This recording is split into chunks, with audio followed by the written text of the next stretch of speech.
So the title of my talk today is Better Than a Rockstar, Managing the Worst That Life Throws at You Like a Pro.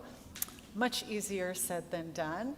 And I'm going to start by telling you why I'm doing this talk today. I will be telling you a story that I realized as I was preparing this talk, I have actually never really shared in its entirety. And while I was practicing, it was actually really hard to get through that story. But it is the story of my worst professional failure of my career. And it was also the worst, it was also a pretty bad personal failure with a dear friend that I love and care for very much.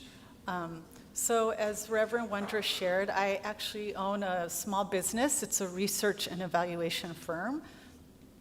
I was trained as a licensed clinical psychologist, not a business owner, a supervisor, or manager.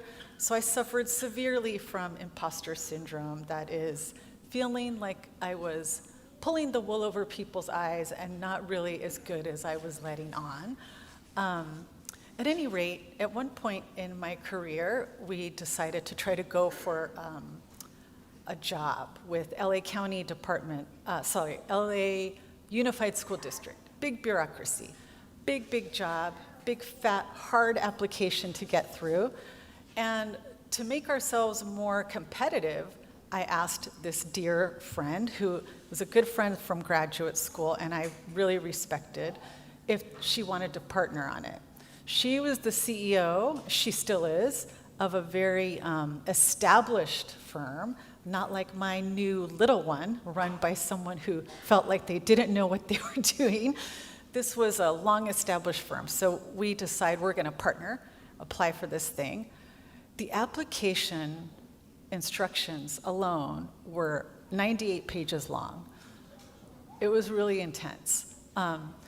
And they wanted us to turn in old school paper copies of our applications. So the original and 5 copies and CD copies.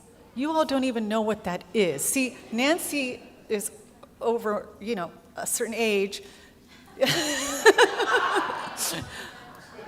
You guys don't even know what that is in the front row. This is a CD, okay? People used to hear music on this, and you used to be able to put files on here, like information.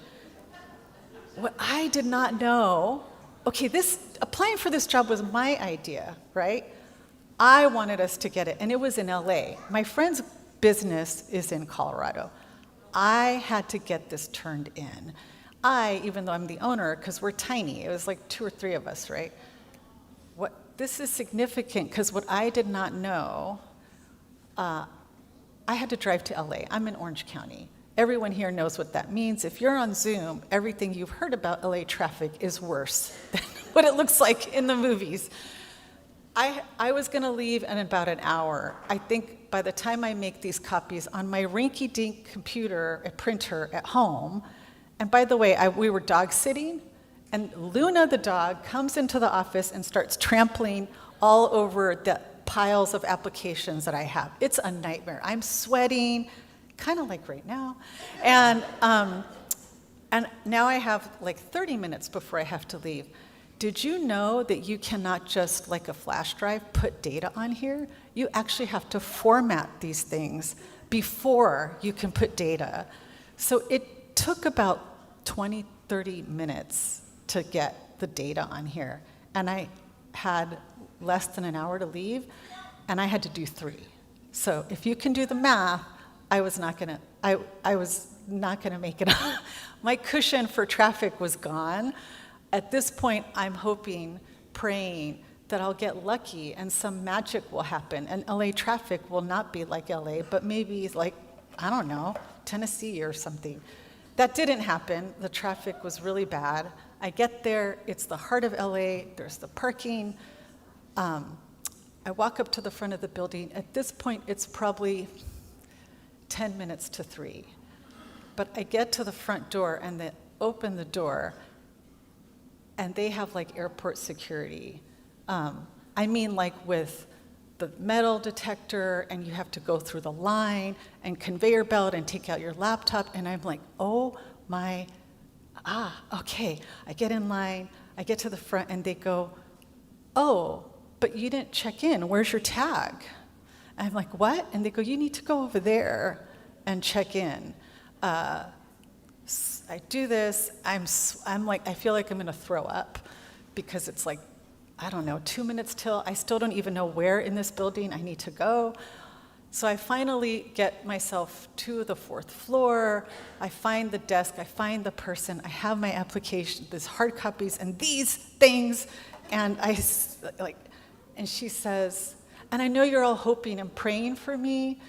If we prayed, we don't, we're Buddhists, but that this is going to turn out well for me, but I told you this is the worst story of my professional career. She says, I can't take that from you. You're past the deadline. And I'm just thinking about all the work, not just it's 2 companies we've worked on this. Not only did I work weekends and evenings for weeks, it actually cost us money. We had to pay for an external audit of our companies to put in this application. And I'm just thinking about all the people counting on me to get this in, and I missed it by minutes. What if I just wouldn't have fixed that table? What if I just would have not worried about the typos? But I did do those things, and it meant that I failed. And I'm gonna have to tell my friend, nobody is ever gonna see this application. All that work, weeks of work, no one's ever we have no chance, no one's gonna see it. And so I get to my car and I start making the long drive back to to Orange County, and I feel like someone has punched me in the stomach. All this anxiety in my chest, and I just wanna disappear. I just don't even wanna exist in that moment. I felt so awful. And what I wanted to do was just call my mom, because she loves me unconditionally and she always makes me feel better. But I thought about my Buddhist practice, and I thought, oh, this is a window of opportunity to learn. Do I want to learn from this? And I begrudgingly said, yes. And I think I thought that when I said yes, all of a sudden I would know the next step, but I didn't. I just sat in this discomfort, and it didn't come clearly like what I was gonna do next. And that's why I wanna share with you today, because I have learned from this practice and psychology some of the things we could do. So I'm gonna start by sharing the answer. And then I'm going to tell you a little more how I went through it with my experience. So the answer, start by labeling your emotion. I just knew I felt gutted and awful and terrible, and I wanted it to go away and do all the fun, distracting things instead of sitting with that discomfort. Step 2, ask yourself, what is the function? Not of the thing that happened, but what your feeling is telling you. And step 3, sit back and enjoy the Buddhist life. All right, so step 1, label your emotions. I will say that for the most part, we actually don't always have a lot of feeling words, and we tend to want to focus on positive feelings, because they're nicer. But it's not just us. That's also our culture. Our culture leads us to believe we're supposed to be happy and joyful and grateful at all times. And certainly gratitude is great. There's a lot of evidence behind that.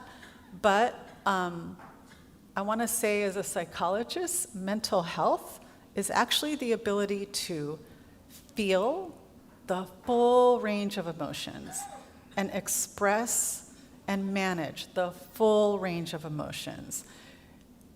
If somebody's only having positive and only speaking and staying within that little window of the easy feelings, that is actually not mental health.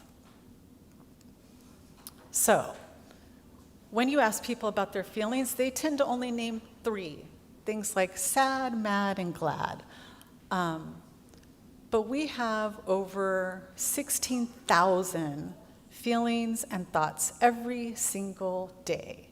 You don't need to lean into all of those, but definitely when something is nagging and tugging at you, or in my case, making you feel intense pain, that is something that is helpful to lean into and learn from. This is one word cloud that I just Googled a word cloud, right? And there's tons of feeling words in there. So if we just take the emotion of joy, it can range from sensual pleasures like the taste of your favorite ice cream to awe, inspiration. Some of you recently graduated, parents are feeling really proud. There's all kinds of positive feelings, right? So, a lot of my talk today comes from my favorite podcast that I talk about a lot. It's the Happiness Lab, and this is the QR code to specifically this episode called Emotions Are Data, so listen to them. So if you scan that, you can listen to the whole episode. It is with Dr. Susan David, sorry. It's fantastic. So let's say you go, you know what, I do want to try this. How do you do it? You would start by just giving some time to that feeling, right? And ask yourself, what am I feeling? You might say, like, I notice I'm feeling. And then you fill in the blank. So for me, I noticed it was deep, deep shame. I was so embarrassed by what I didn't do. If you want to go a step further and really be pro, try to think of some more feeling words. For me, I realized I was very afraid of rejection and not being good enough. I mentioned I was struggling with imposter syndrome. When I really thought about it, I realized I was petrified. I was working so hard at maintaining this facade that I knew everything I was supposed to know, and I could do everything that people wanted me to do. And it was exhausting. I was working nights, weekends, all the time, and just Googling things in the back, so people wouldn't know what I didn't know. So, at any rate, that's step 1, is figuring out what is it that you're feeling. Once you have that down, you can move on to step 2. Identify the function. So how do you do that? So you say, WTF, what am I going through? What's the function?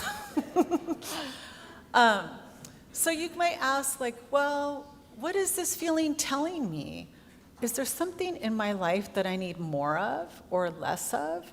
Is there a change that I desire? And then, if you want to go a step further, you might ask, what can I do about that? And am I willing to do it?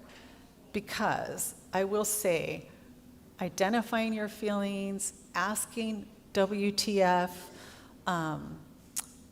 when the F stands for function, this takes a lot of bravery. It's hard. So for me, going through this, I realized I sat with that discomfort. I realized it was shame. I realized I had deep imposter syndrome and that I was living in intense fear a lot of the time. And I thought, what would it take for that feeling to not be there? What would I want to change? And I thought, what if I could just be myself? Like, what if I showed up at the table with all my flaws and I didn't try to hide those? And just that thought of that, I felt like this huge weight had been lifted off my shoulders without it even happening, just the thought that it could happen. So then I thought, and by the way, this did not happen in a day. This took weeks or months. I thought, what would I do? What would it take for me to have that change happen in my life? And I thought, when I'm afraid of people seeing me how I am, what if I dare to just show up as myself with all my flaws? So I thought, I'm going to try it. The next time I feel scared, I'm just going to say what I don't know or say what I can't do and see what happens. And what happened shocked me. So I said, I don't know what that means. Can you tell me? And they told me. I said, my brother is sick in the hospital and I'm gonna have to take some time off. So instead of getting to you Friday, would it be okay with you if I took another week? And they said, sure, I hope your brother's okay. Take care of whatever you need to take care of. It has been years since I went through this experience, and I am not exaggerating when I tell you that 100% of the time, when I tell people, I can't do this, or this is what I don't know, every single time, they say, okay, take care of yourself, or that's fine, let me tell you what I know about this thing.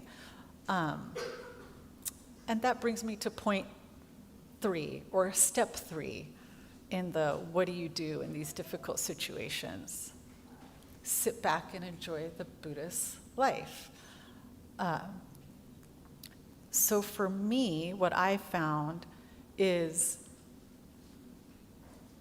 so we want to, in that difficult moment, I had a lot of coping strategies I could have used to push those feelings away. But I always told people when I was doing therapy, those feelings, if you have a nagging feeling, it doesn't go away. You're trying to let it go, it won't, so you want to lean in. It's because that feeling is trying to tell you something. We want to push that away, but that's not reality. When we can hold our emotions as they are, that is us holding the reality of your world, right? So to me, that's right view. When we try to push those feelings away, that is not right view. That's rejecting your reality. And when we can ask what's the function and be really thoughtful and mindful about what actions to take, this is a way of having, for me, right thought and right conduct. Conduct that is going to put me on my Buddhist path, help me be aligned with my true self and where I need to be going. So I really believe that your emotions and these difficult emotions, they're actually a light. Instead of thinking of them as this horrible thing that you need to push away, think of those things as shining a light onto your Buddhist path. They are telling you something that in your life is not aligned with where you need to be, or you're behaving in a way that doesn't align with your Buddhist path. There's 80,000 Buddhist plus paths, right, we learn. Nobody could tell you what your path looks like. Your emotions, especially these difficult ones, they're a window, they're a light onto your Buddhist path if you can listen to them.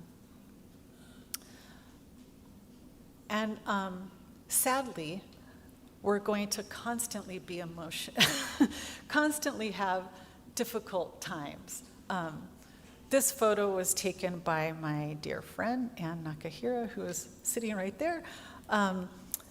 And she took it during a hike, and you can't see, but those little white things are actually icicles. And those flowers are this big.